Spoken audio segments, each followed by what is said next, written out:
Okay, let's unpack this then. Big football news seems like it's sweeping through the Bernabeu. Yeah, definitely. Real Madrid have apparently just secured the signing of, well, this highly rated young defender, Dean Huijsen. That's the one. Only 19, center back. Making waves already, yeah. And what's really fascinating here, I think, is his path. He's come up through the Juventus system, but importantly, spent last season out on loan. At Roma, right? Exactly, at Roma. And the sources we looked at suggest he picked up some really invaluable senior experience there. Okay. And the initial scouting reports, the ones highlighted, they paint this picture of a player with just immense physical presence. You mean the height and strength? Yeah, that, but also combined with surprising technical quality and confidence on the ball too, especially for someone that young. Right, and here's where it gets really interesting for me. The sources flag his unique background.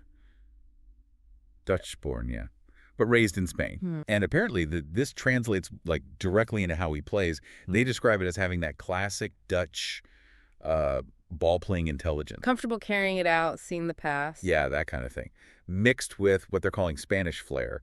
What does that blend actually look like on the pitch, according to the sources? Well, that combination, it means you get a defender who isn't just, say, physically imposing. And, I mean, at 6'5", he definitely is. Huge aerial threat, I bet. Absolutely. A huge aerial threat. But he's also got this sort of elegance and tactical awareness you might link more with Spanish defenders. Okay, so not just hoofing it clear. No, exactly. The sources mention he's not just clearing it, he's looking for that next pass, trying to break lines. And it's this specific mix, I think, that leads to some of those comparisons you see. Ah, yeah, the names being mentioned. Yeah, names like Gerard Piqué, Matthijs de Ligt, they're being tossed around in the reports. Wow.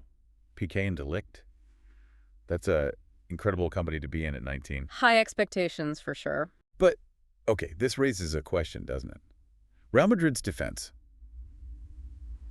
It's not exactly short on talent right now. No, it's stacked. You've got Eder Militão, David Alaba, Antonio Rudiger. I mean, world-class players. So why this signing? Why now? What does this tell us about Real Madrid's strategy? Well, I think this signing really tells us Madrid is laser-focused on the future, even with that stacked defense you mentioned. Yeah. The sources highlight a couple of key things, creating a potential, let's say, need down the line.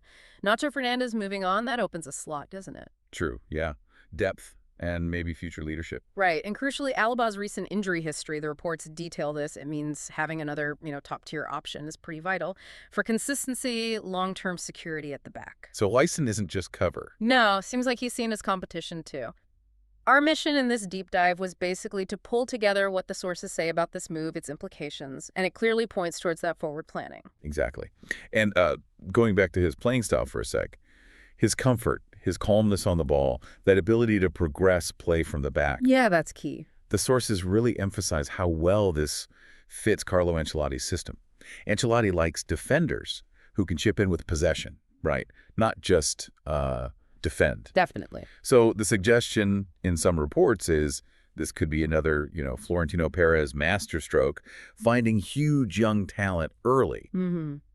But that label, it comes with a lot of pressure, doesn't it? It absolutely does. And while the sources are, overwhelmingly positive about his potential, his fit for Ancelotti, that ball progression, is highlighted again and again. Right. They also kind of implicitly acknowledge the challenge. He's walking into a team where starting spots are, well, fiercely contested. So the masterstroke part is getting him before he potentially blows up elsewhere. Exactly, before he becomes maybe unattainable. And also addressing those future needs. We talked about Nacho leaving, Alaba's situation. Yeah. It's a high upside move, definitely.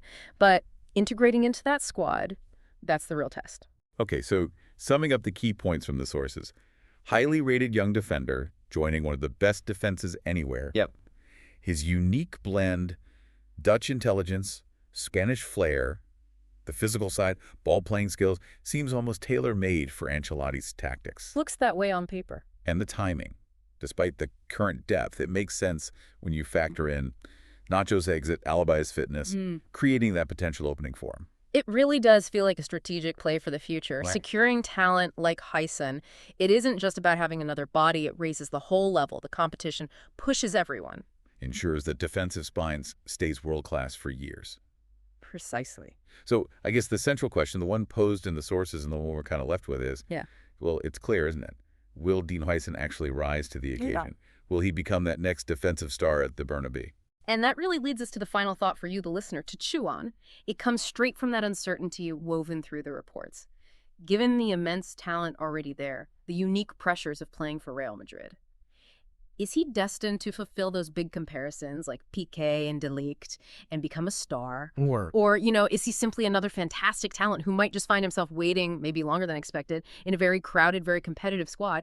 What specific blend of, I don't know, skill, mentality, maybe even luck does a young defender really need to not just join, but actually thrive in a team like Real Madrid? Something to think about as you watch how this unfolds.